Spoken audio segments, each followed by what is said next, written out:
breaking down every game, every day in Major League Baseball. This is the Baseball Betting Show. Here is your host, Greg Peterson. Hey, warm up from the low. Welcome to lovely Las Vegas for the Baseball Betting Show with myself, Greg Peterson, now part of the VSiN Family Podcast. We've got an excellent podcast for you. As joining me in segment number 2, going to be Matt Josephs. You know him better as Major Matt. Does tremendous work over at FTN Network. Does a tremendous job out there in the city of Richmond, Virginia with his show Border to Border. We're going to be chatting with him about what he's made out of the first week plus of the MLB season, the way that he's taking a look at all these overs that we have been getting, the player props that he is going to be taking a look at for Monday, and just some of the things that have been standing out to him in terms of the player prop market here to begin the season. In the final segment, going to get you guys picks and analysis on every game on the betting board for this Baseball Monday as we touch them all. If you do have a question, comment, segment idea, what have you for this podcast, you do have one of two ways we offer those in. First one is my Twitter/X timeline at G_41. Keep in mind, letters EM,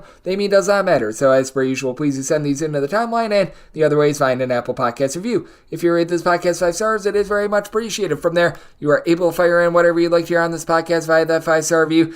Did not get in any Twitter/X questions today, but we had ourselves a tremendous day of baseball on Sunday. Let's take a look back at it, try to find some trends, and try to get to know these teams a little bit better. Games from yesterday is Greg buzzing about. Here is the rowdy recap. The hottest team in baseball right now to the over is the Miami Marlins. They are the coldest team record-wise, but hey, they will not lose them all this season. They take down the St. Louis Cardinals by kind of 10-3. This was not a good start, to say the least, from Kyle Gibson, as he surrendered 7 runs over the course of 6 innings, including a pair of home runs. Going deep for Miami, Nick Flash Gordon, second home run of the season. Jazz Chisholm, his second of the year as well. Max Meyer, good start here. 1 solo home run allowed over the course of 6 innings as Nolan Gorman. He goes deep twice in this game, once off of Meyer, his first home run of the season. Then Matt Andriese gives one up for his second. Andriese gives up 2 runs in his inning of work, but you had George Soriano and Renardi both supply a scoreless inning. And for St. Louis, you did have the duo of John King, and along with Mr. Ryan Fernandez, give up a combined 3 runs, 2 of which were earned over the course of their 3 innings of work. So not such a savory start for the St. Louis Cardinals out there, and that's a rough loss for them. This has been a horrible start for the Chicago White Sox as well. They are now 1-8 straight up as they fall to the Kansas City Royals by a count of 5-3, and Garrett Crochet does his part, gives up 2 runs over the course of 5 innings, and then the schlubs in the bullpen completely let him down. Going to be noticing that a lot this year. Dom Leone, he gives you 1 2/3 innings scoreless, but Davy Garcia, 3 runs, 2 of which were earned, including a home run. Going deep for the Kansas City Royals, you had Hunter Renfroe go deep off of Crochet, first home run of the season, and MJ Melendez, 3rd home run of the series and 3rd of the campaign. That comes off of Garcia. Steve Wilson also provided a scoreless inning, and for the Chicago White Sox, 12 men stranded on base in this one, as for the Kansas City Royals, Alec Marsh not long for this game, gives up 3 runs over the course of 4 2/3 innings, but could have been a whole heck of a lot worse. And then James McArthur, John Schreiber, Will Smith, they all supply scoreless inning, and Anel Zerpa was able to give you 1 1/3 innings scoreless. So the White Sox misery, it continues, dilly-dilly, and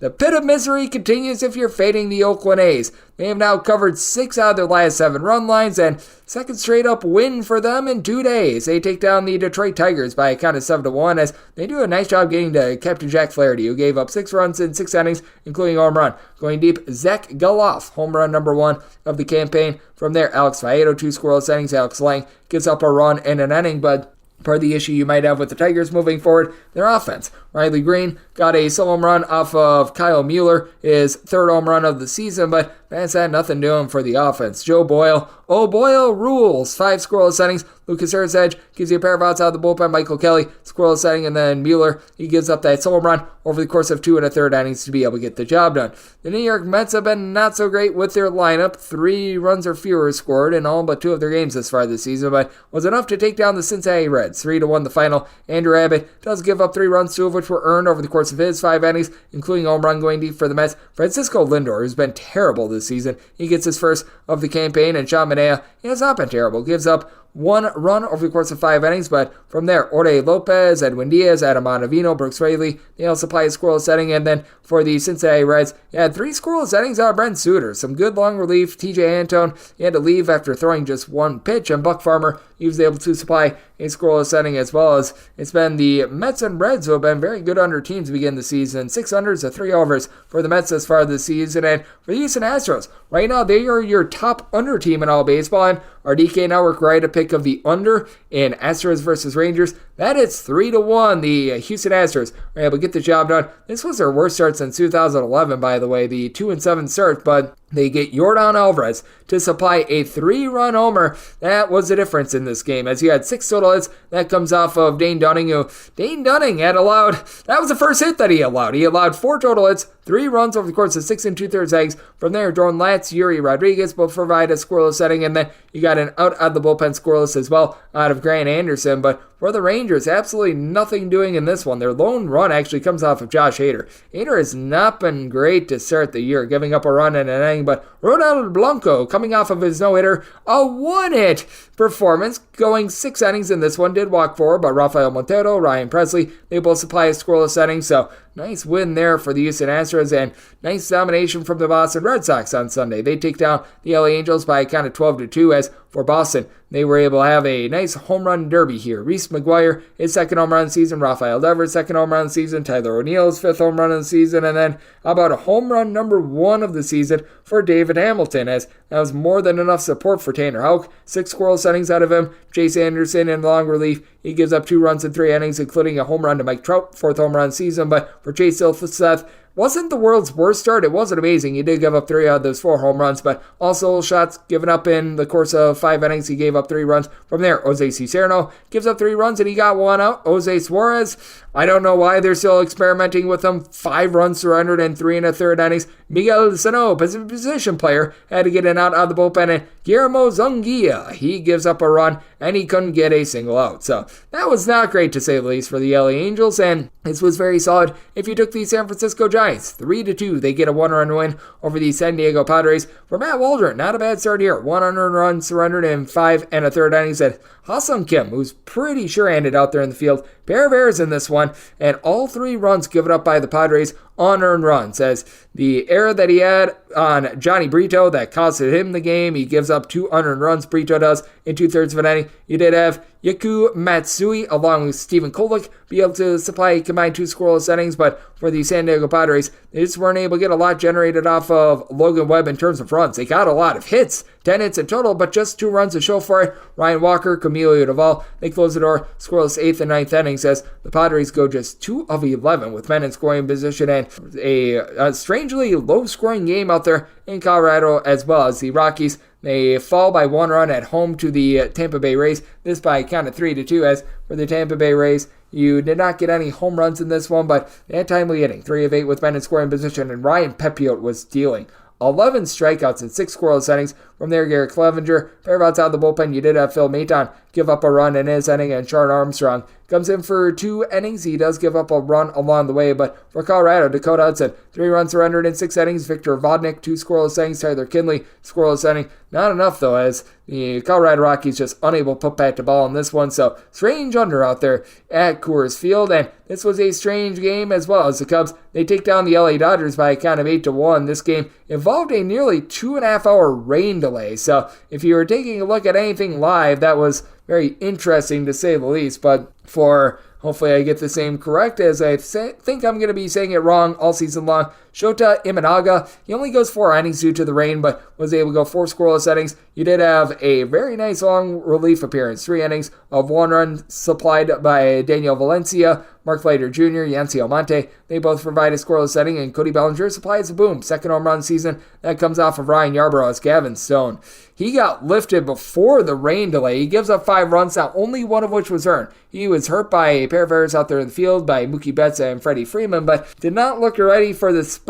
Ryan Yarbrough, very good in long relief. 1 run allowed, that's a home run in 4 2/3 innings. And Gus Varland does allow 2 runs, 1 of which was earned in his 3rd of an inning. But the Chicago Cubs, they're able to wrap up that series with the LA Dodgers by taking a pair. And you saw also being able to take a game on Sunday, the New York Yankees. They take down the Toronto Blue Jays by a count of 8-3. As for the Blue Jays, 3 runs or fewer scored by them in 7 out of their last 9 games. For the Jays, they strained 11 men on base. Just a rough start to the season in general for this lineup. And Yankees have been very much an under team to begin the season. 6 unders, 3 overs, and a push. You'd had for the New York Yankees a relatively solid start here from one Mr. Luis Eel, but not one of a lot of length. 8 strikeouts in 4 1/3 innings, 4 walks as well. He is very, very wild to say the least, but he's backed up by a good bullpen. It's Dennis Santana, Caleb Ferguson. They supply a combined 3 scoreless innings. Nick Birdie gave you a pair of outs out of the bullpen, and Jake Covington does allow an unearned run in his inning of work. There were a pair of errors out there in the field, but Giancarlo Stanton,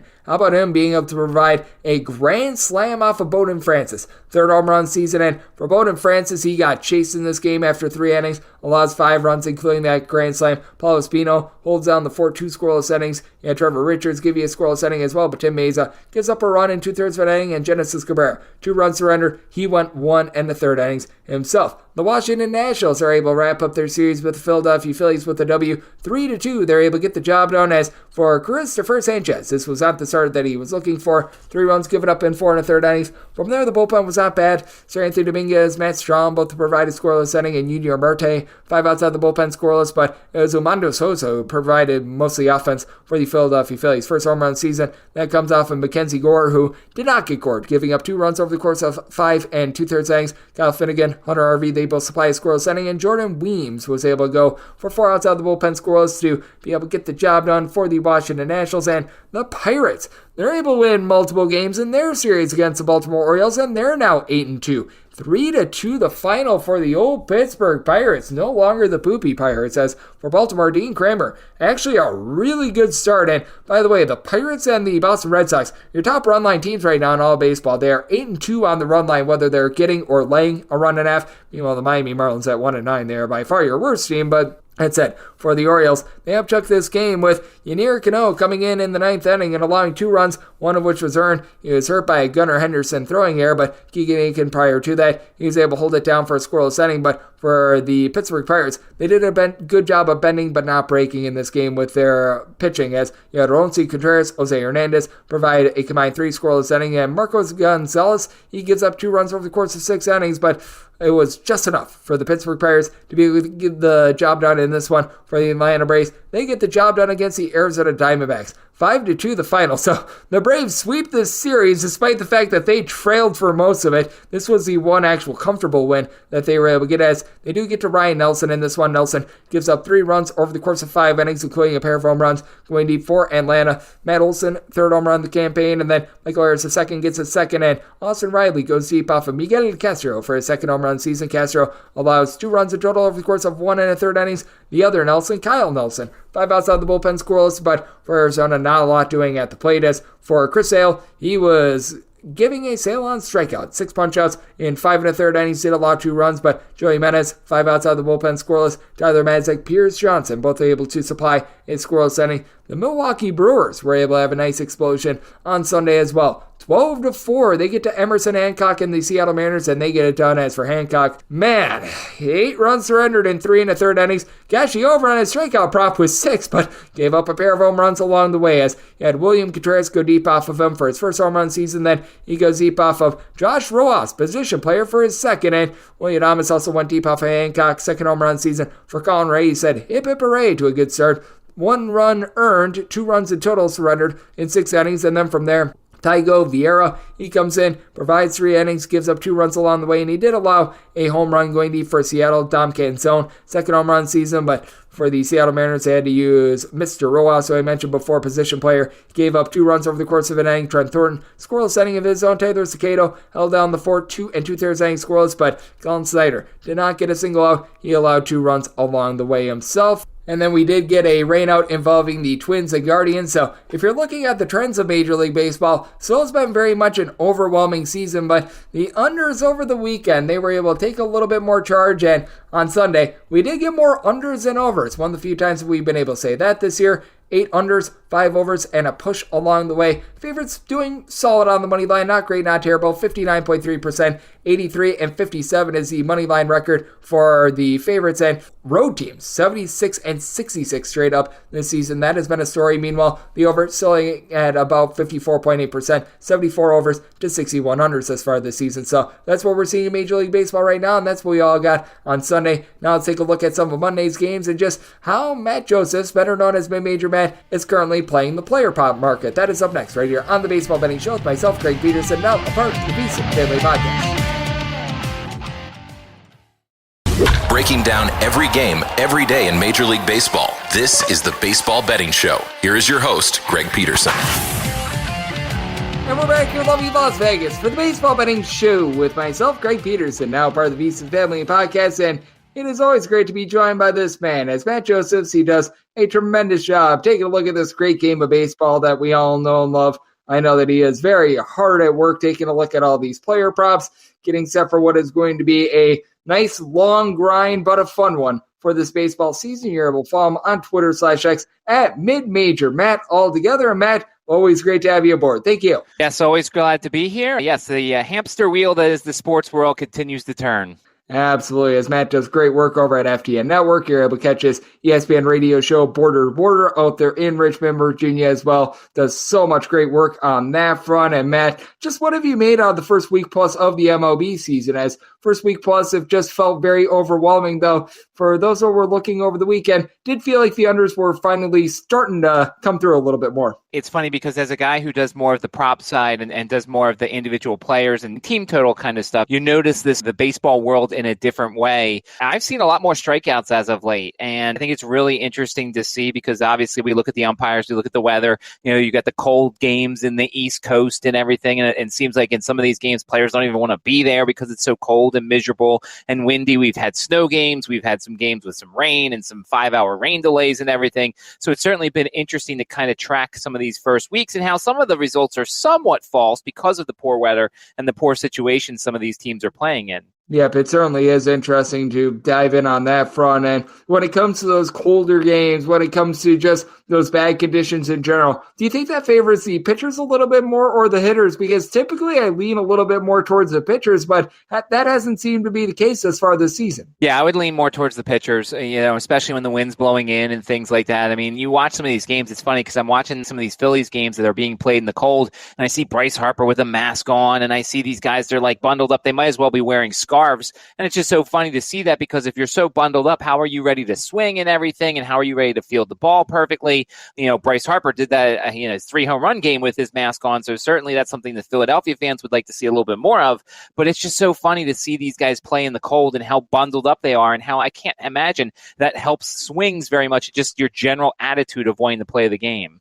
Absolutely, and that is something very much to take note of, as just been a strange start to the year in general on the weather front. As joining me on the show, we do have Matt Josephs, better known as MidMajor Matt, joining me right here on the Baseball Betting Show. And what have you made out of the NL East thus far? Because the Braves, very clearly that top team, but now they're going to be dealing with Spencer Strider being on the 15-day injured list, might be out even longer than that. And when it comes to the Philadelphia Phillies, I know that are very near and dear to your heart. It's been a little bit of a inconsistent year for them, and I just look at the Phillies every year, and I don't know if it's just me, but always does feel like their bullpen just gets off to a rough first month or so of the season. I think it's poor lineup construction for the Phillies. I really do. You have too many free swingers. You have too many guys who are more than willing to strike out instead of moving guys over. Like this is like the Yankees of old, past couple of years where you just have a lot of guys who are going for home runs and they're just not going for, hey, if there's a guy on second, let me hit it to the side so that I can move him over to third. Like the Phillies don't do that. And Castellanos has started slow and Trey Turner has started slow. I'm in the camp that I don't like Kyle Schwarber as the leadoff hitter. I think he's better as like the 5-hole hitter. I would put Bryson Stott up there, but of course, Kyle Schwarber is one of their better hitters right now. And if you notice, the Phillies have had a lot of strikeouts this year, and it's because they didn't make any changes. They didn't do anything in the offseason to kind of fix the roster or anything like that. And yes, of course, the team that made the World Series 2 years ago and maybe should have made the World Series last year if they didn't choke against Arizona. But still, that doesn't mean you can't sit there and be like, hey, let's make some changes. Let's, add another outfielder. Let's add another infielder, whatever. But the Phillies decided to bring back the same lineup that had poor approaches at times last year. When it comes to the Phillies, I feel like I can say one thing with certainty. Yohan Rojas out there for his glove, not as bad. That has been very apparent here in the early part of the season, but I do think that is going to be an interesting dynamic to take a look at. As just in general, I do think that this is a Phillies team that is going to have their ups and downs this year, and we are going to be seeing Spencer Turnbull take the bump for them on Monday, as this is a game that they're playing against the St. Louis Cardinals with Miles Mikolas on the mound. And when he's been coming in on the Phillies, they open up more around about a plus 105 or so. I'm seeing a lot of even money prices. Total on this game is 9. How do you look at a game like Spencer Turnbull against Miles Mikolas? Because I look at both of these pitchers and it just screams over to me. Yeah, Turnbull looked pretty good against the Reds. 7 strikeouts in 5 innings. His number was 4.5. I mean, maybe he'll probably get another 4.5. As of us doing this, his number has not come out yet. Mikolas is usually a fade for me, pretty much. But once again, like sometimes when you get too close to a team, maybe you don't necessarily have the best outlook on it. But like there's pitchers that I feel like the Phillies should hit. You know, they did pretty well against Corbin, although they probably should have had some more runs against Patrick Corbin. And this is another matchup, especially on the road, where I feel like they should put up a lot of runs against the guys like Mikolas. But I just don't know if they can or not. I don't know what the outlook's going to be. I don't know how they're going to approach the plate and things like that. He shouldn't strike out a lot of guys. But then again, you know, Patrick Corbin had a bunch of strikeouts, and the Phillies have had a lot of strikeouts already this season. Every right-handed starting pitcher has had 5 or more against them. That includes Ashcraft. That includes Frankie Montas. That includes Jake Irvin. So I don't love their approach right now. So I do agree with you that maybe the over is the side. If I trusted this lineup more, I'd probably take the Phillies in the first 5, but I just don't right now. Yeah, with the Philadelphia Phillies, they've been an interesting bunch to say the least, as Bryce Harper had that 3 home run game, but aside from that 3 home run game, he hasn't done much. And how much do you take a look at things like that? Because we've noticed a lot of guys this season where they have like 1 or 2 games where they just look absolutely tremendous, but another 7 to 8 games where they're really struggling. And I do think that a lot of guys' numbers early on in the season can be warped by like 1 or 2 good performances, and that just completely throws them out of the whack. And for pitchers as well on that front, just speaking in the same vein, like 1 bad start can make what is a pretty good pitcher look actually quite mediocre because they just went out there and they gave up like 8 runs in 1 start. Well, yeah, and Aaron Nola had a really bad first start, and then he bounced back in his second start, and so Aaron Nola's numbers were ugly. And that's the thing about the early baseball years. You can't overreact to one thing, and you can't overreact to something bad you see, and then you can't go nuts on something great you see. As you just mentioned, Bryce Harper hit 3 home runs in 1 game and hasn't really done much in the other stuff. So, yeah, the early numbers are rather interesting. Luis Ariz last year, I feel like, had like 30 hits in the first week of the season, and now he's just another guy. And not to mention that, he's also striking out more, which is last year he barely struck out, and it made Miami Marlins K-prop unders like a profitable thing. And this year he's starting to strike out, and that just kind of opens up everything for the rest of the guys who are somewhat free swingers. So, you know, you kind of say, all right, maybe it's just early. Maybe he's just struggling. He'll start to pick some things up, but you can't overreact in either direction, both positive and negative. Yep, I'm in total agreement with you there, and I think that that is so important. And when it comes to this time in the baseball season, obviously, we've got a little bit of data in terms of these data points, but when do you really make that full turn into utilizing the 2024 numbers? Because I think 10 games into the season, if we're trying to look at like batting average for 2024, not taking into account like 2023 and a little bit earlier, that would be a disservice because some guys just get off to hot and cold starts. Yeah, I think when it comes to especially the pitcher props and stuff like that, I feel like we're kind of starting to get an idea. Like, you know, last year the Rays were really good in the beginning of the season against left-handed starting pitchers, and then that kind of cooled off. Well, this year, and I posted this on Twitter, the Rays have had just 2 pitchers. So they've been in 10 games so far. Only 2 starting pitchers have had less than 5 strikeouts. One of them is our guy Hudson on Sunday, and that was in Coors Field, where at times you don't get a lot of strikeouts, and Yusei Kikuchi in game 3 of the season, but everybody else has had 6, 6, 6, 7, 7. And so I feel like we're starting to kind of get just a little bit of an idea. And the one thing I'll tell you that's interesting when it comes to K props and player props is it is so streaky. So while the Rays are a constant over team, they may hit a stretch where they're making contact on everything. And that's the kind of the things you notice. I have a spreadsheet put together that has all the K prop numbers on it. So it kind of visualizes what I'm looking at. The other thing I'll tell you real quick, the interesting thing, and I'll be interested to see when the market adjusts on this, the Oakland Athletics have gone under their K-props more than over their K-props because the books have set really high numbers for everything. Like on Sunday, Flaherty's number was 7.5. He had 5 strikeouts. So if you look at their average, they're pushing 6 strikeouts per game against starting pitching as an average, but yet they've gone under in 6 of 10 games. So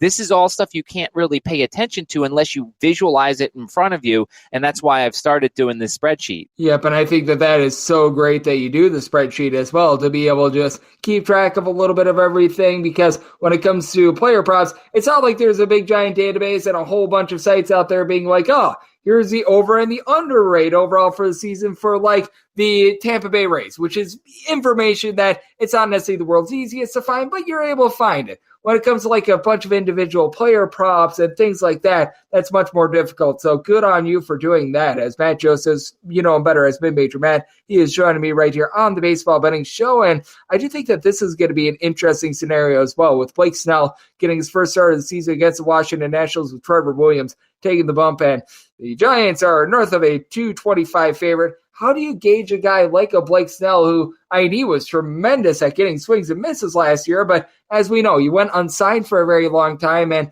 I think that it is fair to question what his offseason regimen was like and what sort of form we're going to get him in night number one. You do a lot of research on these guys when it comes to Aprils and Mays, the first start of the season, first couple starts of the season for these guys, so you kind of pay attention to that sort of thing. This is where you have to do your Google searches, your Twitter searches for pitch counts and things like that. I expect that maybe Blake Snell is slightly, maybe, 80, 85, 90, 95. Now, I haven't seen anything that says it, but I don't think we're going to get the full arsenal, maybe 5 1/3, 5 2/3.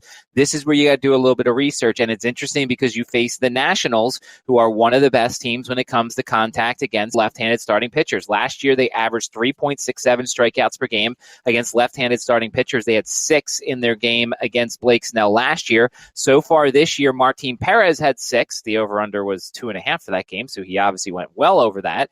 But this is a Nationals team that makes contact. Now, it's the first long road trip of the season for them. We've also seen them at times start Joey Gallo against left-handed starting pitching, and we know Joey Gallo is a walking strikeout at times when he's not hitting homers or getting walks. So that's always something to factor here when you look at something like this, but I don't think we're going to get the full Blake Snell, although I'll say this, last year in his very first start, he only went 4 1/3 innings against, I believe, the Rockies, but he had 9 strikeouts in that first game. So while he may not go deep, that doesn't mean he can't strike out the guys. So this will be a fascinating start. I wish almost Trevor Williams wasn't the guy starting because I don't trust Trevor Williams. If it was, well, Josiah Gray's been bad. Mackenzie Gore was good. Of course, he was facing the Phillies. If it was almost anybody else, I would almost trust the Nationals a little bit more, maybe like a first 5 sort of situation, but I can't put any sort of money on Trevor Williams, especially on the road. Yeah, I can't blame you there with Trevor Williams. He's very much a pitch contact guy. It's always been a little bit up and down for him. I remember he had like one good second half of the year in the Pirates with the 2018 campaign, but past that, it's been relatively rough state of affairs with him. As Mid-Major Matt, aka Matt Josephs, he is joining me right here on the Baseball Betting Show. And how much do you take a look at, shall we say, those lesser, much maligned teams? Because thus far this year, many of them have had mixed results. If you've taken the A's on the run line, honestly, it's not been going too bad for you last few days. Meanwhile, if you've been backing the Miami Marlins, well, you're in a big giant hole to begin the season. And I do think that there's some of the more interesting teams because it does feel like there's a lot of volatility with them. How do you take a look at some of those bottom feeders in the league? I think Miami's better than their 1-9 record. Obviously, they've had so many injuries when it comes to starting pitching. And so, Max Meyer pitching well for them in St. Louis was very nice for them because they've got so many injuries. I know Yuri Perez, Tommy John surgery, that was just recently announced. So I think the Marlins are going to start to turn around a little bit when they start to get more of their pitching. And then, of course, Oakland. So funny because today I had something to do, and one of my bets was I had Jack Flaherty's outs over, and I saw a great start that Oakland had. They scored 6 runs, I think, in the first 3 innings. I'm like, oh, man, this was a loss. And I go in, and I'm looking at my box score, and I'm like, oh, my God, Jack Flaherty still ended up going 6 innings. But, Oakland's one of those teams, and we see this with the bad teams, Greg. Oakland and the bad teams, they get on these stretches where their offense works. It's almost very contagious. So when you start seeing Oakland scoring some runs, you may want to maybe slightly back their team total overs because you're going to see a lot of 2.5s, 3.5s with Oakland, especially against good pitching. Maybe you want to go the first 5 route. They're not quite the Atlanta Braves in the first 5 innings, but like when they're starting to hit, it gets kind of contagious. And so maybe you find that little stretch where for 4 or 5 games, Oakland's hitting the ball and you want to back them. They hit Jack Flaherty pretty well here on Sunday. Yep, they certainly did. And for Oakland, I even noticed it last year as well. Very, very streaky to say the least. In like early June, they had like a nice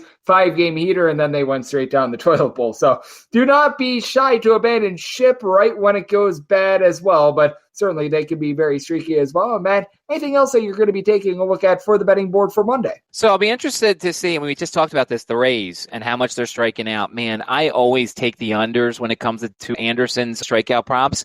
But I just might have to look at the over. If they put up a 3.5 or a 4.5, we just talked about the Rays are striking out at a very nice clip right now. And so once again, we're talking about contagious, and this is contagious right now. So a guy that I would fade, but here's the thing, and I know you probably have this too, like when you want to, and I know how much you put your numbers together and everything, but like one of my systems is if there's a guy I like to fade, it's very hard for me to back them. So if I do back Tyler Anderson and he loses, and I'm like, oh my God, it's because you backed the guy you never wanted to back. But look, the Rays are striking out a ton. And then it'll be interesting to see, can Kyle Freeland get the Diamondbacks out? What's the weather going to be like in Colorado? Is there going to be a wind situation? We've seen the wind be a factor in Coors Field the last couple of games. Kyle Freeland was awful in Arizona on opening day. Now he's going to Coors Field where you figure the Diamondbacks are going to score a lot of runs.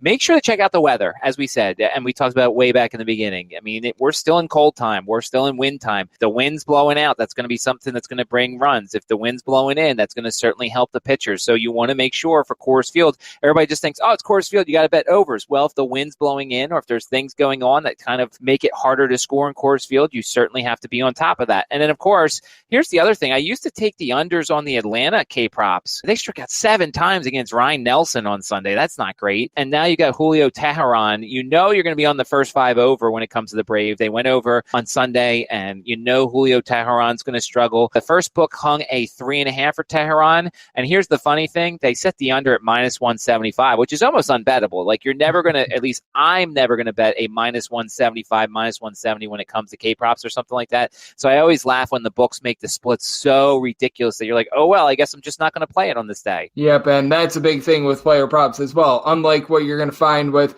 your normal, like, sides in NFL, what you're going to be able to find with regards to, like, college basketball, you're going to be paying a lot more juice when it comes to some of these player props as well, and that is something that always does make things a little bit interesting because, like, a Julio Teheran K-prop, yeah, maybe you're looking at it like a minus 120, minus 125, minus 175. That could be a little bit unpalatable, but I know you, Matt, do an absolutely amazing job when it comes to player props. When it comes to like the first 5, first 3s, you do a little bit of everything, and you do it so well in baseball. So love to give people at home know it's all on tap for you and how people can follow along on social media to other platforms. Yeah, at Mid-Major Matt on Twitter. It's certainly a place to answer any questions that anybody has with regards to props or anything like that. Obviously, Greg does a tremendous job with his databases and his spreadsheets and stuff, and I certainly use them as well. But that doesn't necessarily mean that he doesn't have the answers for players and stuff like that. So certainly you can ask me, and if you ever want to know what numbers I have for some of my spreadsheets here, we can certainly do that because we all want to beat the books.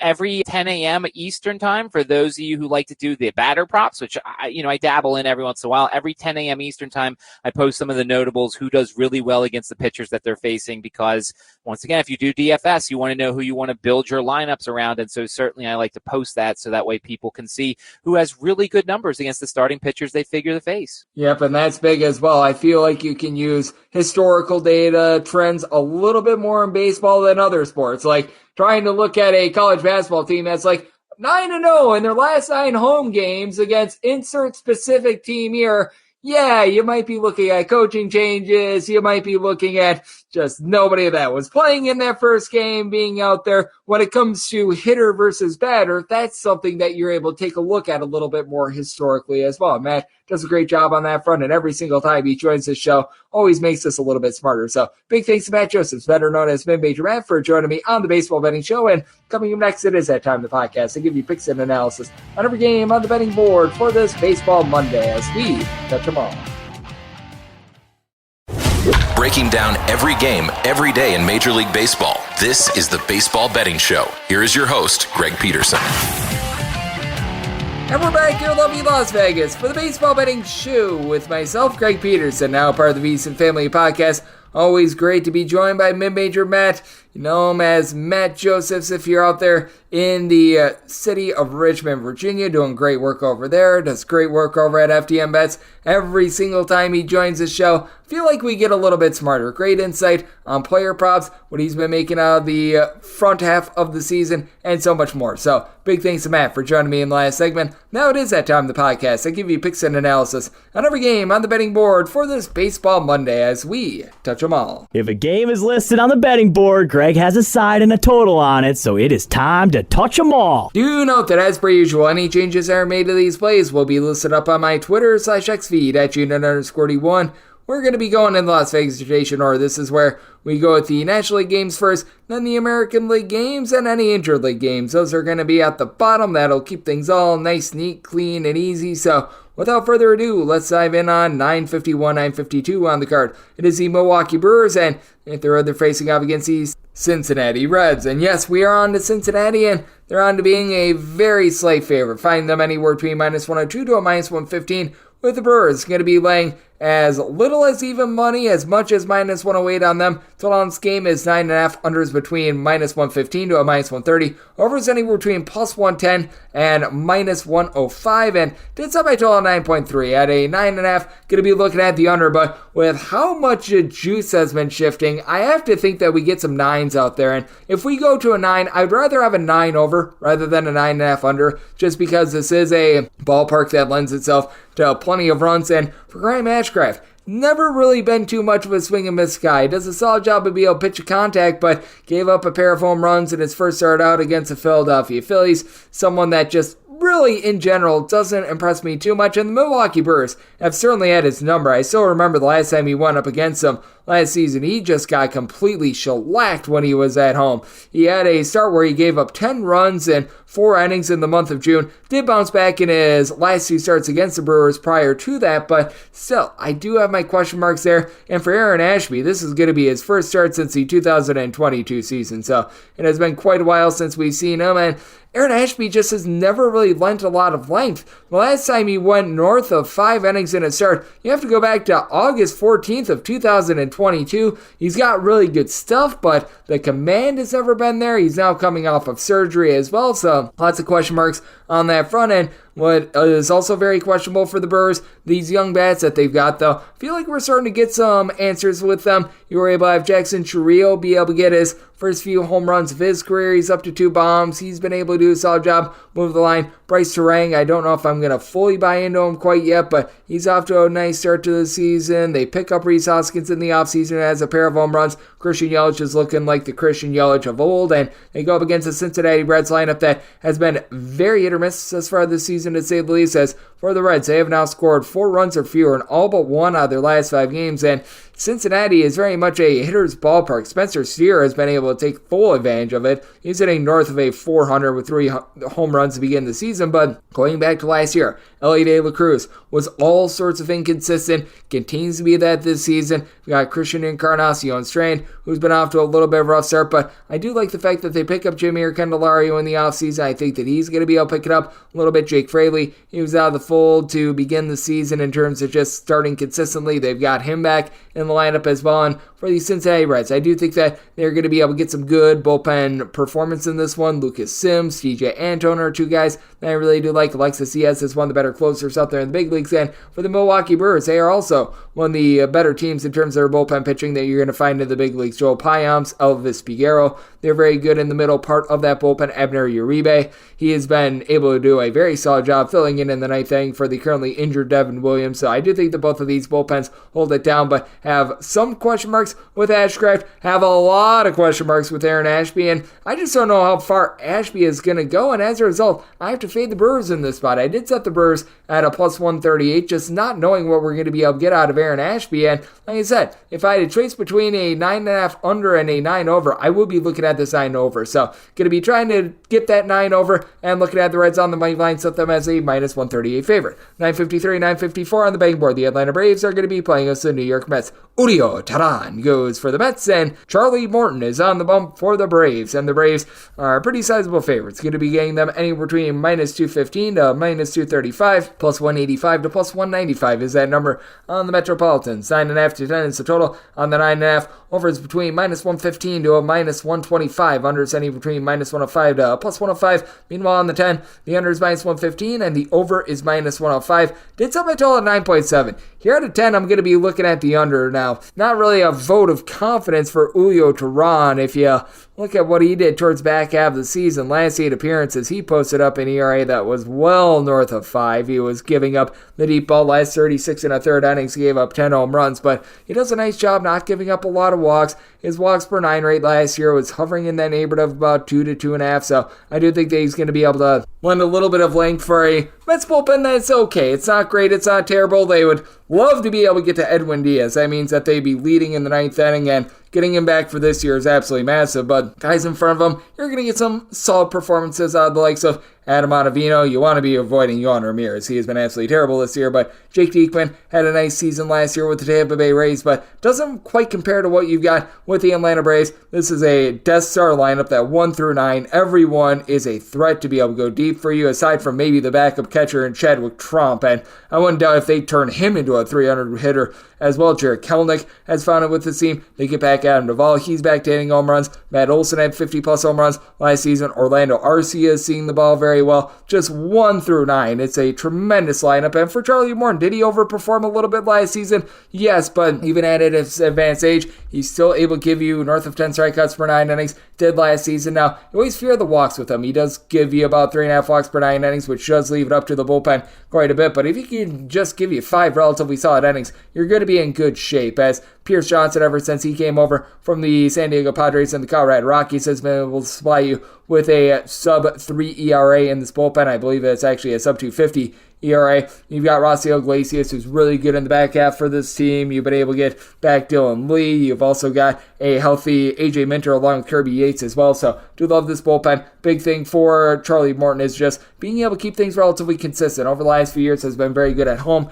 has been so great on the road, but with this New York Mets team just having all sorts of struggles right now, as Pete Alonso has been able to give you a few home runs, but for this team you've got so many guys at the front that you expect to be so good, like Francisco Lindor, Brandon Nimmo, Harrison Bader, Jeff McNeil. All these guys are hitting below a 200. They've been a rudderless ship thus far this season. I do think that the Atlanta Braves are going to be able to take it to the Mets, and that's a big reason why I do like the 10 under rather than the 10.5 over, just because I don't think that the Mets are necessarily going to be doing their part with regards to this total. So it is a circumstance where with the Braves, I'd be willing to lay up to a minus 120 on the run line. Right now, seeing a lot of places that have this more in that neighborhood, about a minus 115, and if I am indeed getting a minus 115 on that run line, I'm going to be willing to lay it and going to be looking at the 10 under. 955, 956 on the betting board. The Philadelphia Phillies at the road, they're facing off against the St. Louis Cardinals. Miles Michaelis goes for the Cards. Spencer Turnbull is on the bump for the Phillies, and the Phillies do find themselves as very slight underdogs, anywhere between minus 105 to a plus 105. Meanwhile, between minus 105 to minus 115 is that number on St. Louis, and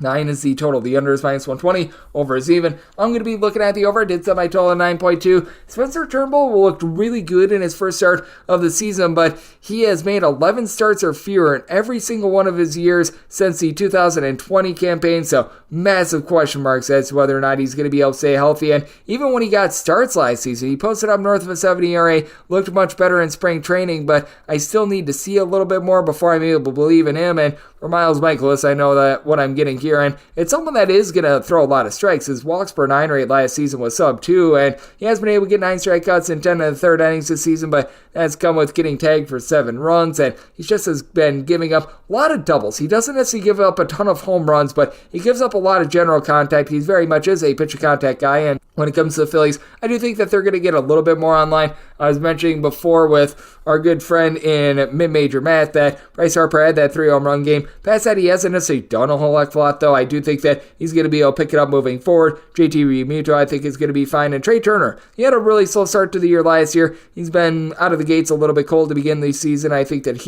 Alec Boehm are going to be a little bit more consistent at being able to move the line, and I do think that going up against a St. Louis Cardinals unit that they've got a rough bullpen is a good way to be able to start, as the only guy that had a sub 3.5 ERA a season ago that is a part of the bullpen once again this season, that'd be Ryan Helsley, and you're relying upon guys like Matthew Liberatore, Ryan Fernandez, Giovanni Gallegos to be able to hold down the fort, and I do have my question marks there, but for the Phillies, it just feels like the bullpen in general always gets off to a relatively rough start for them as well. Sir Anthony Dominguez, Jose Alvarado, they've had a bit of a tough go of it to begin the season. Matt Strahm, he's a little bit up and down as well, but is able to provide a little bit of length. I do like what Junior Marte was able to do towards the back half of the season, and Jeff Hoffman is relatively solid as well, and they have to go up against a St. Louis Cardinals lineup that they did fall to the Miami Marlins yesterday, and for the Cardinals, they have been having a little bit of a tough time with run creation. They have now scored 3 runs or fewer in 3 of their last 4 games, but you know the potential is there with them, and you know that they're going to be able to pick it up. Paul Goldschmidt, Nolan Arenado, a combined a home run between the two of them. You know that they're going to be much better when it's all said and done. Nolan Gorman, he's able to provide some good power, and right now the only guy in the roster that has been able to give you multiple home runs other than Wilson Contreras, and I think that he's going to be able to be in for a very good year this year. And Ivan Herrera, when he's gotten at bats for the St. Louis Cardinals right now, so far so good out of him.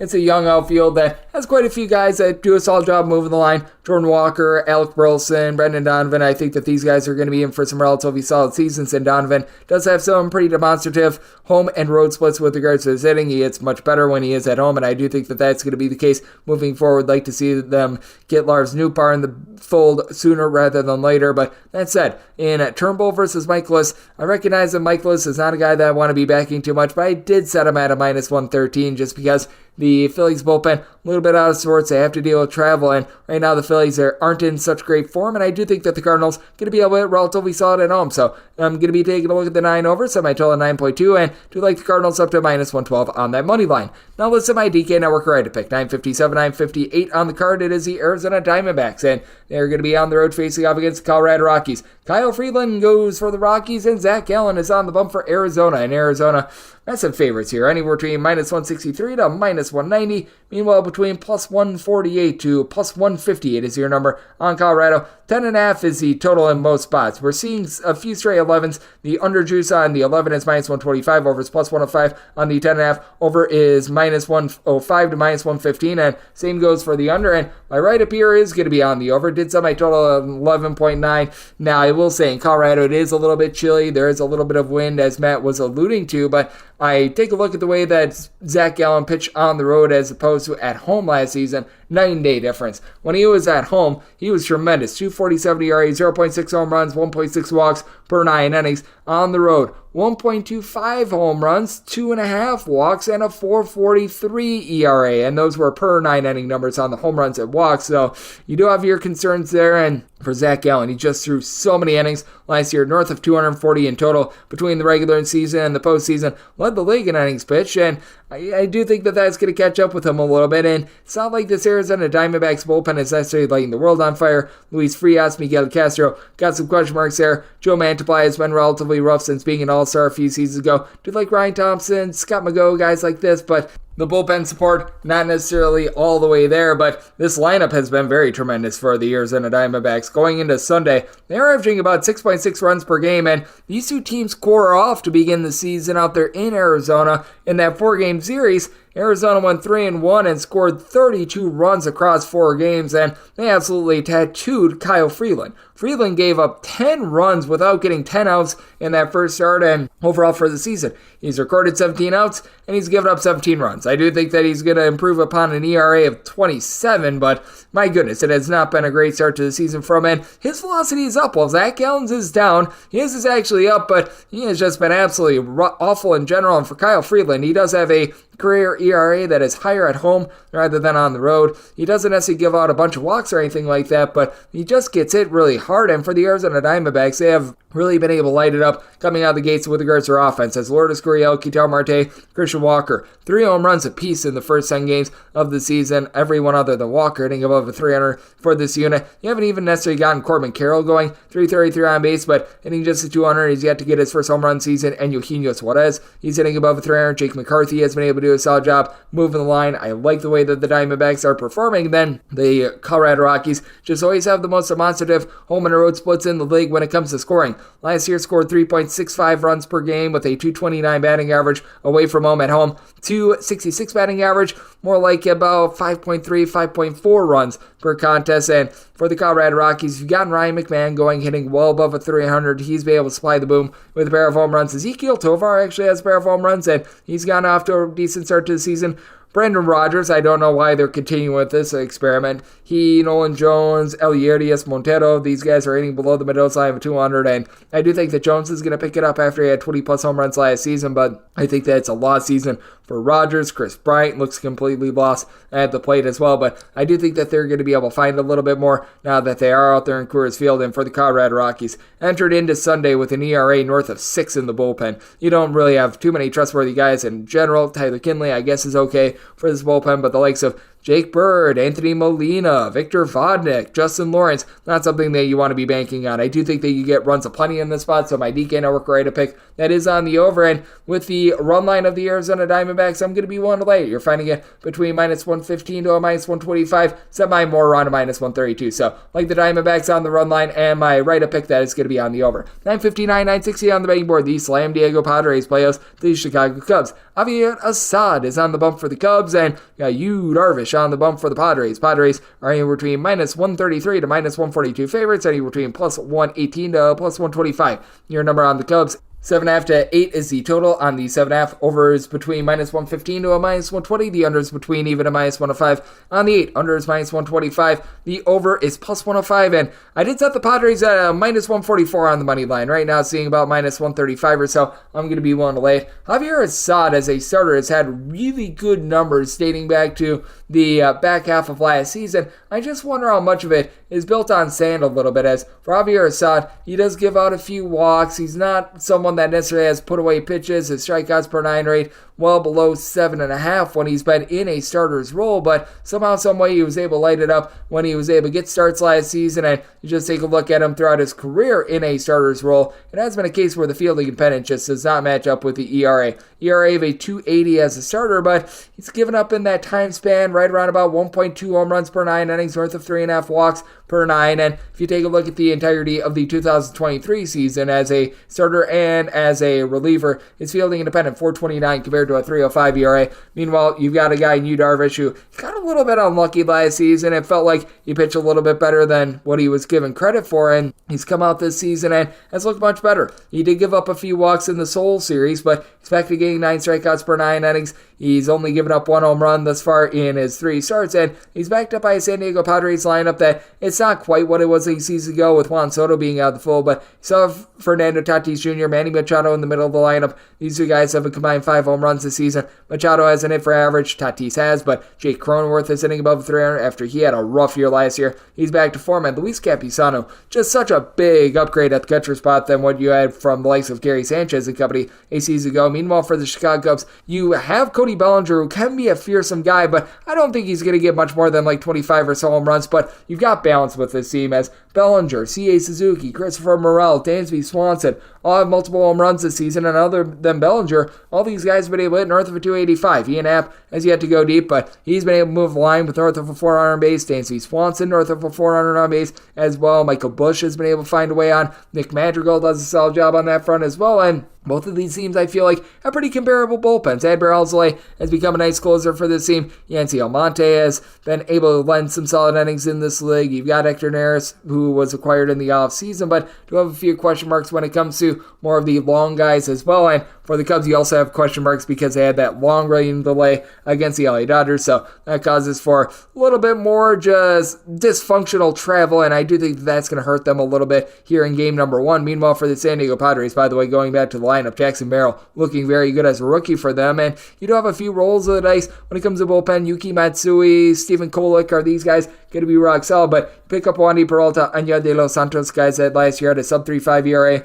You've got towards back half of the bullpen Robert Suarez, who's relatively solid as well, so I'm going to be willing to back the Padres in this spot to set them at a minus 144. And with regards to total, I did set mine at a 7.7. This is very much a pitcher's ballpark out there, and I do think that Assad starts to see a little bit of regression, so between a 7.5 to an 8, I'd rather have the 7.5 over rather than the 8 under, so looking there with that minus 115 juice especially, and looking at the Padres on the money line. Wouldn't want to go run line, keep it to the money line to go along with the over. 961, 962 on the betting board. The Washington Nationals are on the road facing off against the San Francisco Giants. Blake Snell goes for the Giants. Trevor Williams is on the bump for Washington. 8 is the total. Under is minus 115. The over is minus 105 with the Giants there. And between minus 233 and minus 250 favorites. And between plus 197 to plus 215 is your number on the Washington Nationals. And total on this game is 8 again. And I'm going to be taking a look at it under. I set my total at 7.9. If it wasn't for the fact that he was going up against the Washington Nationals, I would be a little bit more inclined to fade Blake Snell. If you're looking at the run line of the Giants, you're going to be laying minus 115. I was willing to go up to minus 124. Trevor Williams is just a rough pitcher in general, but this is very much a pitcher's ballpark. And for Blake Snell, you have question marks as to how far he's going to be able to go in this game. I would think probably about 80, 85 pitches. The Giants typically are utilizing kids' gloves in these sorts of scenarios, and I wouldn't expect anything different in this one, even though they do move on from Gabe Kapler in the offseason. But Blake Snell issued a lot of walks last season, well north of 4 walks per 9 innings, but strikeout numbers were there. He was in a pretty similar pitcher-friendly ballpark in San Diego as he is here. And for the Washington Nationals, while they did fortify their lineup a little bit, bringing in the likes of Jesse Winker, Joey Gallo along with Eddie Rosario, but this is still a team that has been lacking a little bit in the power department, despite the fact that Gallo has given you multiple home runs, and we all know about his swing and miss ability, which that's a departure from what we've seen from the Nationals in past years, because last year they were very good at not striking out, being able to put the ball in play, but they just didn't have a lot of power in general. Guys like CJ Abrams being able to move the line, giving this team right now quite a few stolen bases, giving you north of a 350 on base. That's been beneficial, but Lane Thomas has come out of the gate cold. He's been not able to hit the ball at the yard yet, hitting below the Mendoza line of 200. You like what you're seeing out of Luis Garcia, who's hitting above a 300, but Keibert Ruiz, Joey Meneses, these guys have been a little bit hit or miss as well. And for the Washington Nationals, it's not a terrible bullpen. It's not a great bullpen. You've been able to get some relatively solid innings out of the likes of Derek Law, Hunter Harvey, Jordan Weems. I do like these guys. Tanner Rainey trying to come back from injury as well. And Trevor Williams. This is a sort of ballpark that isn't too bad for him because he does give up quite a bit of contact, and for that matter, he does give up quite a bit of hard contact as well for his career, giving up well north of 1.35 home runs per 9 innings. But first started out against the Pittsburgh Pirates, gave up 2 runs over the course of 5 1/3 innings, actually led the team to victory in that one. I do think that Blake Snell going to be dominant in this one as well, though, and I just don't think that the Nationals really going to get to heat along with that bullpen that involves Rogers squared. You've got Camilo Duvall, who's a good closer, will be going on a back-to-back for Duvall, but I think that with his small workload to begin the season, he'll be just fine there, and I do think that you get a lower scoring game that the San Francisco Giants are going to be able to pull out. I was willing to lay up to a minus 120 or so with regards to this run line, set it more of around a minus 124, so getting minus 115, willing to trust in Snell and the Giants on the run line, and looking at this 8 under. 963, 964 on the betting board. This game is off the board between the Chicago White Sox and the Cleveland Guardians. The homestanding Guardians send Tristan McKenzie to the mound, and it is undecided on the bump for the White Sox. This is a game that's to be determined, and I literally just went off of Fangraphs in terms of the projected serve for the White Sox of Chad Kuhl. This is subject to some change. I will be doing some mining late at night, early in the morning to try to find who the White Sox are going to be starting, and this could very well be a bullpen game for the White Sox, but if it is Chad Kuhl and perhaps even like someone like a Tanner Banks, who they currently have in the bullpen as a long guy, we'll be setting the Guardians right around about a minus 214. That's what I set in terms of Cole versus Tristan McKenzie. We'll be willing to lay up to a minus 110 on that Guardians run line, and then set my total to where an 8.5 or less, looking at the over 9 or higher to the under. Tristan McKenzie, rough start to the season. First start out, he goes 3 1/3 innings, gets completely lit up, but I still go back to what he was able to do during the 2022 campaign when he had a sub-3 ERA, got 9 punch-outs per 9 innings, looked really, really good in Cleveland. One of the most pitcher-friendly ballparks in the big leagues. He's going to be backed up by a relatively solid bullpen, even with James Karinchak right now dealing with an injury. You've got Emmanuel Clase, one of the best closers out there in all of baseball. And Tim Aaron, after he was rough last season, he's looked relatively solid. If you can get Hunter Gaddis, Scott Barlow to give you good innings, they're going to be in relatively good shape. And for the White Sox, at this point, unless if they're signing Bob Gibson in his prime, this is going to be really rough for them as they've got no bullpen pitching whatsoever. Tim Hill is the guy that they pick up from the Padres. Not feeling him too much. Steven Wilson honestly might be relatively okay along Dominique Leone, but you take a look at the likes of John Brebbia, Davey Garcia and company that you're looking to back, and that's not great. Jordan Leisure actually might be able to give you a little bit of something, but the problem for the White Sox is they're just an undisciplined team in general. The Chicago White Sox unit does not have anyone that's willing to draw a walk. You've gotten a pair of home runs this far this season out of both Paul DeJong and Luis Robert. And Robert, he's been able to give you a little bit of power, but again, 214 batting average, 241 on base. This White Sox team as a collective is hitting right around the Mendoza line of 200. Andrew Benintendi has not been able to get on base. Andrew Vaughn is like the lone guy that's willing to draw a walk, along with Yoel Moncada as well. And for Vaughn, It's been a rough start to the season for him. He and Moncada both have 0 home runs apiece. Nicky Lopez is giving you nothing whatsoever. And for the Cleveland Guardians, this team does not have a lot of power. You've got Bo and Josh Naylor who might be able to give you a little bit of something towards the middle part of the season, but that's going to be more to the tune of about like 20 or so home runs. You don't have anyone that I think is going to give you north of 25 bombs, but you've got guys that are able to do a solid job being able to get on base, move the line. Andres Gimenez, Jose Ramirez, Brian Rochillo, guys like this, I do think that there's going to be quite a bit moving forward for Steven Kwan as well. He went deep once this year. He's hitting about a 350. Once again, not a guy that's going to take his base a lot. This Cleveland Guardians team, they swing it a lot, but they don't swing and miss too much as well, which is something that you do like. They find a way to be able to get on base. Going against a White Sox team that is throwing out there a mystery pitcher, most likely Chad Kuhl. And if you do get Chad Kuhl, last few seasons he's had north of a 5 ERA. Has never been a high strikeout guy. Does allow a lot of hard contact, and if it's someone else, well, it's probably not going to be good because it's the Chicago White Sox. I wish I could put it any other way. So if it is Chad Kuhl, someone of that nature for the White Sox, willing to lay up to a minus 110 with that Guardians run line, would need at least a plus 215 to take a shot on the White Sox money line. Then 8.5 or less, looking over 9 or higher. The under 965, 966 on the betting board. The Toronto Blue Jays playoffs to the Seattle Mariners. Luis Castillo is on the bump for Seattle, and Jose Barrios is on the bump for the Toronto Blue Jays. The Jays find themselves anywhere between minus 112 to minus 120 favorites. Between even money and plus 108 is that number on the Seattle Mariners, and the total is between 8 and 8.5 on the 8. Over is between minus 115 to minus 120. The under is anywhere between even to minus 105 on the 8.5. The under is between minus 115 to minus 120. The over is anywhere between even and minus 105, and did set my total at 8.1. Mostly seeing 8s out there, and I'm willing to take an 8 over. Luis Castillo, throughout his career, has had north of 4 ERA in starts in the month of March/April, after a relatively rough start this season, and he always has been very inconsistent when he has been on the road. He has worked on his walks issues in recent years. As far as just 3 walks in his 10 and a third innings, but it's getting it relatively hard. He's still getting north of 9 strikeouts per 9 innings, but it's allowing a lot of balls over the plate, and they're getting it relatively hard in general. A pair of home runs surrendered, and for Jose Barrios, actually a really good start to the season. 12 innings pitched across 2 starts, giving up 3 runs, and for Barrios, he's always had an ERA about a point better when he is at home, whether that be with the Blue Jays or the Minnesota Twins, rather than on the road. Now, the question for the Toronto Blue Jays is, can their offense get online? 3 runs or fewer scored for them in 7 out of their last 9 games, and I think that it's fair to say we've overrated quite a few of these guys for the Toronto Blue Jays over their careers. Bo Bichette, Vlad Guerrero Jr. are right now off to very rough starts. Both of these guys hitting below a 200. George Springer, I feel like he's going to pick it up, but he just has not been able to give you a whole heck of a lot on anything in general. Alejandro Kirk hitting below 200. As a matter of fact, your top 5 players in terms of total at-bats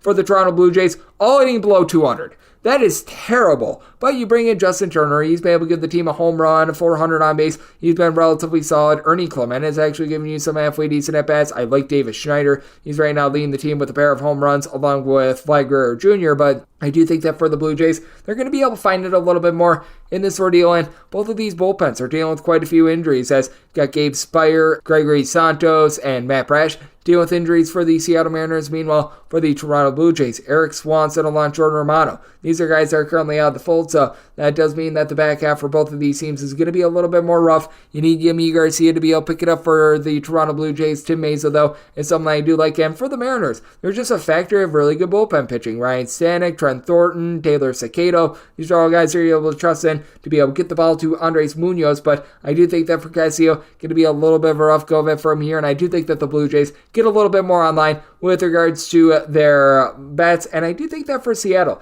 a team that was one of the best in the big leagues at being able to put bat to ball away from home a season ago, their offensive numbers are always warped a little bit just because they play in one of the most pitcher-friendly ballparks in the big leagues, that they are going to be able to find it a bit more. Mitch Haniger, he's back with like his 20th stint with the Seattle Mariners. He's been rock solid at being a move of line this season, 370 on base for he along Ty France. You've had Julio Rodriguez get off to a little bit of a rough start along with J.P. Crawford. That's par for the course for those guys. Dominic Canzone has been able to give you a pair of home runs. Need a little bit more than a 174 on base out of him, and I do think that the Seattle Mariners are going to be able to get to Barrios a little bit in this one. Though I do like the form of Barrios as well, but don't necessarily like the back half of the bullpen, so I'm looking at that 8 over. And with Toronto, I'm going to be willing to back them on the money line, set Toronto as a minus 122 favorite. 967, 968 on the betting board. The Walker Texas Rangers play the Houston Astros. Framber Valdez is on the bump for the Astros, and Andrew Heaney is on the bump for Texas. Texas is back to being an underdog underdog between plus 120 to plus 125. Meanwhile, with the Astros, they're between minus 132 to minus 142 favorites. Meanwhile, the total, that is 10. The under is minus 115. The over is minus 105, and did set my total at a 9.7. Here at a 10, I think that we've went too far. I'm going to be looking at the under. This is despite the fact that Framber Valdez has given up 3+ runs in 13 out of his last 19 starts. Just has not been able to find it in general. I'm not sure what's happened with Framber Valdez since the middle part of last season. I know that he was dealing with a few injuries, but that's certainly been ailing him. But coming off of a really nice start his last time out, and thus far has been able to do a nice job mitigating hard contact. First two starts of the season, as he had to give up a home run, 7 2/3 innings scoreless against Toronto, did give up 6 hits along the way, and when Framber Valdez is at his best, honestly, it's not necessarily when he's getting a whole bunch of swings and misses. He's given out a few walks, but he's doing a nice job keeping things out in front of him. He's focusing on mitigating hard contact, and for Andrew Heaney, first start of the season was not too bad for him as well. He only goes 4 2/3 innings against the Tampa Bay Rays, but gives up 1 earned run. There were a few unearned runs. He was just badly hurt by his fielding. He got 7 strikeouts, so I don't think that he's in the world's worst form. And for Texas, they bring in a pair of guys to be able to revamp the bullpen, and David Robertson along with Kirby Yates. That's big because they have the nice core pieces from a season ago as well. You've got Josh Jaboris, who's able to give you a relatively solid inning or two. You've been able to have Jose Leclerc really be able to step up for the team, and for the Astros, they were 8th in the big leagues in terms of bullpen ERA a season ago, while the Rangers were 24th, but just feels like the Rangers bullpen is in a little bit of better form. Josh Hader has been a bit of a roll of the dice here at the beginning of the season. Even in the game yesterday, I believe that he gave up a run towards the back half of it as well. Ryan Presley, he's a hit-or-miss setup guy for the team. I actually really like what Brian Ray is able to bring to the table, but they lose some of these guys like Ryan Stanek and company from a season ago, so now they're looking to Miguel Diaz to be able to pick it up. And for the Houston Astros, Yordan Alvarez, nice 3-run homer for him yesterday, but this Astros lineup typically does get off to rough starts. 14th in the league or worse with regards to runs per game each of the last 2 seasons. You've got Alex Bregman having one of his patented slow starts. He's sitting below the Mendoza line of 200 right now. You've been able to get quite a bit out of Yanier Diaz. He's sitting above 300. I absolutely love him at the catcher spot. Much of an upgrade as compared to Martin Maldonado, but Jose Abreu has not been able to get stuck out of neutral. You've got John Singleton, who's giving you a big giant nothing burger. Jose Altuve has been able to move the line, but some of these guys towards the bottom, like Mauricio Dubon, they need to pick it up. And for the Texas Rangers, really 1 through 9 has been very good for the team. They weren't able to yesterday, but still a bunch that's averaging well north of 6 runs per contest. Evan Carter needs to pick it up a little bit. He's sitting below 200, but we got guys like Jared Walsh, Corey Seager, Marcus Semien, all hitting above 300. All these guys are power threats. Wyatt Langford off to a little bit of a slow start to his career. You got to feel like he's going to be able to pick it up as well, and I do think that for the Texas Rangers, they do a solid job of being able to put some runs up on the board. Andrew Heaney, though, he's always known for giving up the home runs, has been giving up north of 1.5 home runs per 9 innings throughout his career, going up against an Astros team that they've been a little bit all or nothing this year. I do think that the Astros do get to him here, and I do think that for Framber Valdez, he's starting to find a little bit more of something after that last start against Toronto. Did set my total at 9.7 here at the 10, looking at the under, and with the Astros, set them at a minus 133. So being able to get the minus 132 that I'm seeing, it's my max buy point on the Astros, but it's a buy point for them on the money line to go along with this total under 969, 970 on the betting board. It is the Tampa Bay Rays. They are on the road. They're facing off against the LA Angels. Tyler Anderson is on the bump for the Halos, and Zach Eflin hopes to not be Eflin awful for the Tampa Bay Rays. Rays are anywhere between minus 135 to minus 148 favorites, and we're between plus 124 to plus 130 is your number on the Angels. 8.5 is the total, over and under, anywhere between minus 105 to a minus 115, and set the Rays at a minus 142 on the money line. If you're looking at their run line, laying a run half, you're getting that right around about plus 115. I would rather stick with the money line here. It is a Tampa Bay Rays team that has been a little bit up and down to begin the season. Heck, we just saw them win a 1-run game yesterday against the Colorado Rockies, so we're going to play a little bit more conservatively here, as Zach Eflin has been very consistent home to road throughout his career. When he was in Philadelphia, he did have some road struggles, but last season on the road, he was still giving up fewer than 2 walks per 9, and he still did a relatively solid job of being able to mitigate hard contact, so I feel good about him going into the start. Meanwhile, for Tyler Anderson,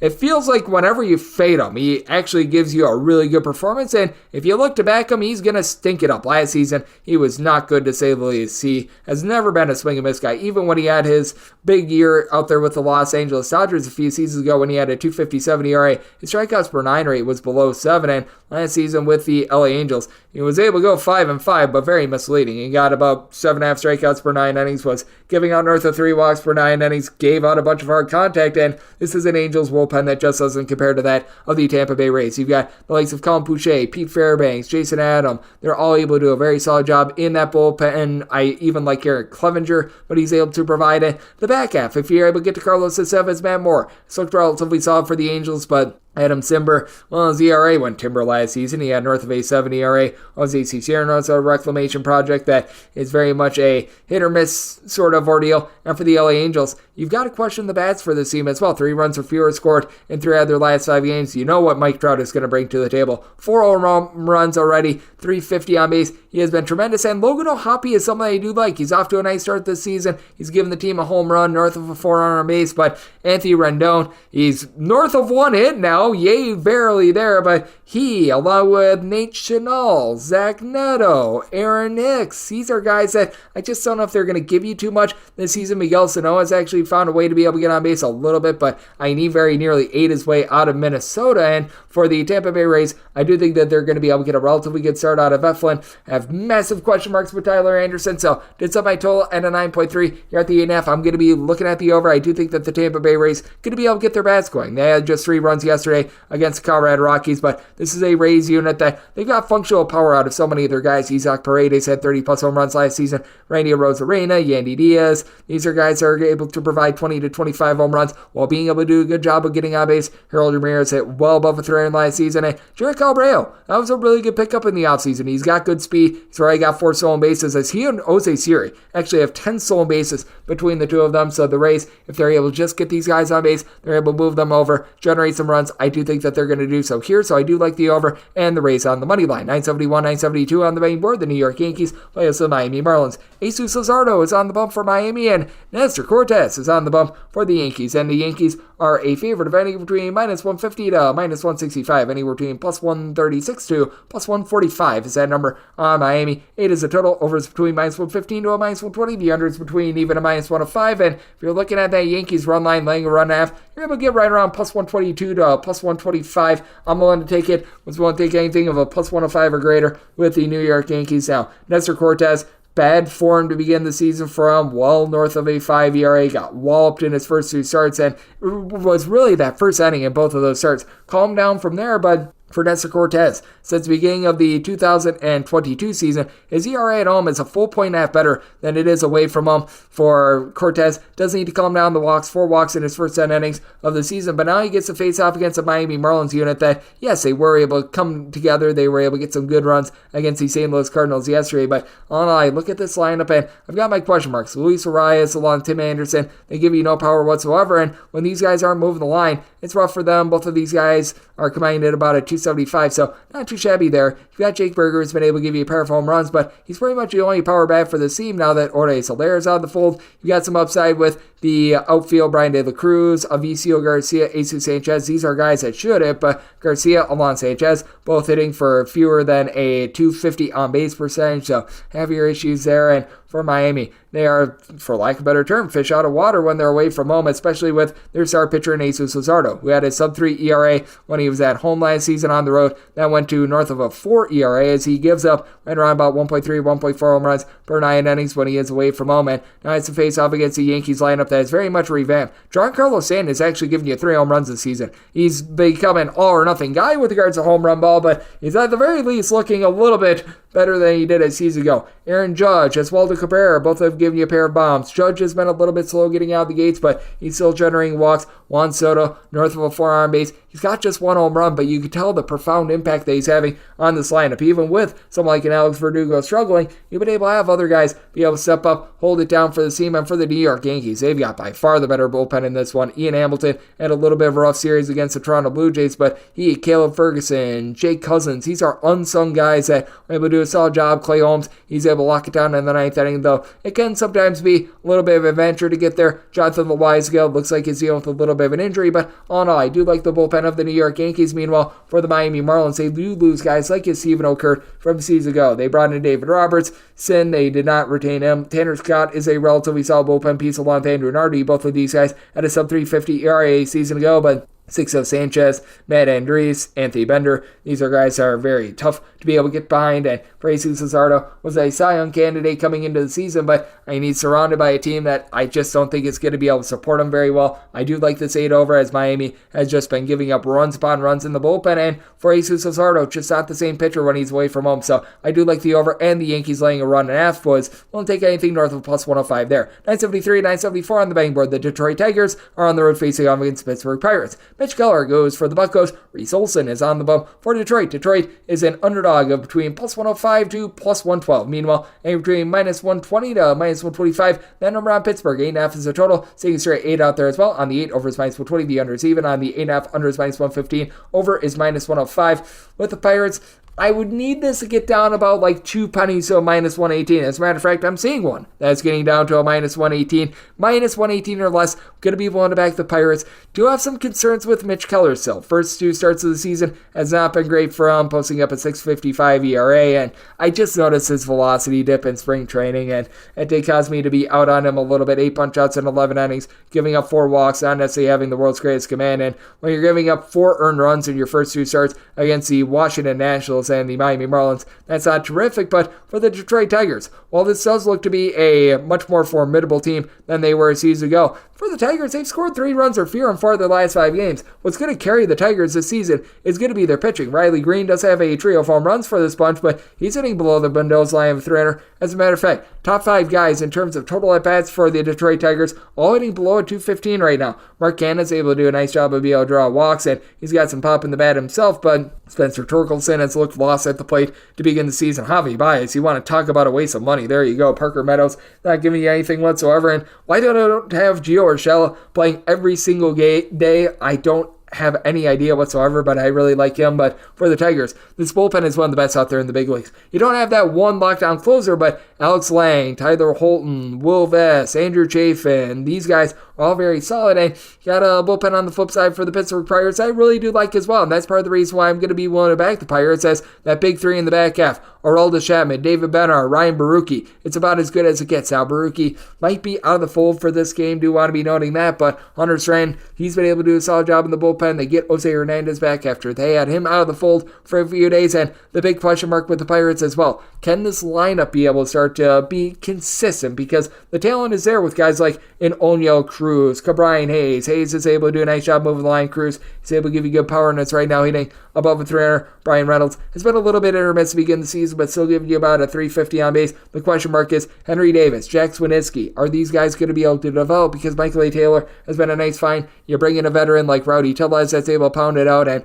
I do like this Pirates team in terms of the overall offense that they're able to get. And for Reese Olson, he's a nice developing prospect for the Detroit Tigers who is going to be a big part of the rotation moving forward. You've had some hits, you've had some misses when it comes to some of these young Tigers pitchers, but I really do like Reese Olson, who the fielding independent shows that he was a little bit unlucky last season. He has a 3.99 fielding independent, about a 3.79 ERA between the 2 seasons that he's played out there in the big leagues. Gives up about 3 walks per 9 innings, but is able to give you right around about 9 strikeouts per 9 innings. He does a relatively okay job of being able to mitigate hard contact, so I do think that you get a little bit of a lower scoring game in this one. Some might sell it at 8.2. Would much rather have an 8.5 under rather than an 8 over, and for the Pirates, willing to lay up to a minus 118 on the money line, and wrap things up with 975, 976 on the card. It is the Minnesota Twins playing against the LA Dodgers. James Paxton goes for the Dodgers, and Bailey Ober's on the bump for Minnesota. 8.5 is a total, over and under, both between minus 105 to a minus 115, between minus 138 to minus 150 is your number on Los Angeles, between plus 124 and plus 135 is your number on Minnesota. It's willing to lay up to a minus 148 on the Dodgers money line, and if you're looking at the run line, getting that between plus 105 to plus 110. Even knowing that the Dodgers, in their 211 regular season wins last 2 seasons, they had just 32 laying on 1 run, I would rather stick with the money line here. I just feel like you should be getting better than a plus 110 on this run line, especially given that the Dodgers, they won 3 1-run games over the last 10 days, so have a little bit of trepidation there, and have some general trepidation with James Paxton. First start of the season, looks solid against the San Francisco Giants. He was able to go 5 scoreless innings, but did walk 5 and gave up 4 hits. When you give up 4 hits and 5 walks in 5 innings and you give up 0 runs, that's a pretty charming start. Meanwhile, for Bailey Ober, he just got tattooed in the second half of the season, well north of a 4 ERA post All-Star break, and He is very prone to giving up the deep ball. As a matter of fact, first start of the season against the Royals, gave up 3 home runs and got 4 outs, giving up 8 total runs. That's just not great, to say the least. Now, he's backed up by a bullpen that is relatively solid. I like Cody Funderburk or Alcala, what these guys bring to the table, but Yohan Duran, he's one of the better closers out there in the big leagues. He's out of the fold, and for Minnesota, the bullpen, it is going to be very much rested. They had a game that got postponed a day ago, so that's going to help them out. But for the Los Angeles Dodgers, I do think that a lineup that was held to just 1 run yesterday against the Chicago Cubs going to bust out Teoscar Hernandez, Mookie Betts. A combined 9 home runs in 12 games for these two gentlemen. Betts giving you north of 500 on base. Freddie Freeman, Will Smith, they both have provided north of a 420 on base. You've got Shohei Ohtani, who was able to have a double and a triple yesterday. He's starting to find his footing after figure that everything that was happening off the field with him, it affected him for a few days, but it looks like he's been able to get past it. You do want to see a little bit more at the bottom of the fold. Kike Hernandez, James Outman, Gavin Lux, hanging below the Mendoza line of 200, but the Dodgers, one of the best teams at being able to draw walks in the big leagues. Meanwhile, it is a Minnesota Twins lineup that, without Royce Lewis, it has been rough. Guys not named Royce Lewis have 2 home runs in 228 at-bats this season. You've got a lot of guys that have been frustrating, to say the least. Willie Castro, Edouard Julien, Max Kepler, Carlos Santana, Manuel Margot. These are all guys hitting a $185 or lower. Byron Buxton just has not provided any sort of boom whatsoever, only about a 310 on base as well. But in fact, Carlos Correa actually do a really nice job with north of a 500 on base of being able to show the old form of Carlos Correa as well. I do think that the Twins going to get a little bit more online against a guy in James Paxton that he just didn't look sharp in his first start, but Bailey Ober got massive question marks there, so I did set my total at 8.6. I think that the Dodgers do some damage with the bats, so looking at the over, and with the Dodgers going to be willing to take them on the money line, that'll wrap things up for the Monday edition of the Baseball Betting Show, now part of the VSiN family of podcasts. If you do like hearing from this fine podcast, the Baseball Betting Show, you're able to subscribe wherever your podcast, Apple Podcasts, Google Play, Spotify, Stitcher, and TuneIn. If you have a question, comment, segment idea, what have you for this podcast, you do have one of 2 ways we offer those in. First one is my Twitter /X timeline at @JN_D1. Keep in mind, Larry M, they mean does not matter, so as per usual, please do send these into the timeline. Another way is via an Apple Podcast review. If you rate this podcast 5 stars, it is very much appreciated, and then from there, you're able to fire in whatever you'd like to hear on this podcast via that 5-star review. Big thanks to Matt Josephs, aka Major Matt, for joining me in the last segment, coming at you guys every single day throughout the baseball season, and that means I'm coming at you once again tomorrow. Thank you so much for tuning in.